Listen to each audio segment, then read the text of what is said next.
नमस्कार. गेल्या काही दिवसांपासून पुण्यातल्या काही भागांमधून म्हणजे धायरी, सिंहगड रोड, माणिकबाग ह्या एरियाजमधून आपल्याला एक आजाराविषयीची चर्चा सुरू आहे सगळीकडे. ते म्हणजे गुलैन बारे सिंड्रोम GBS. तर त्याच विषयी आपण आज थोडीशी माहिती घेऊयात.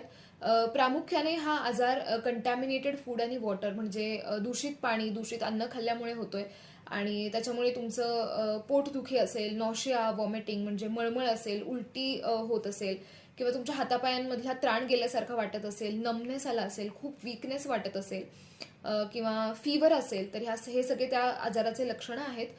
तुम्ही कशी काळजी घेऊ शकता तर घरचं खा, पौष्टिक अन्न खा, स्वच्छ अन्न खा, पाणी पाणी उकळून प्या, फिल्टरचं पाणी यूज करा आणि बाहेरचं अन्न खाणं टाळा आणि क्रॉस कंटॅमिनेशन होऊ देऊ नका पाण्याचं, अन्नाचं वगैरे.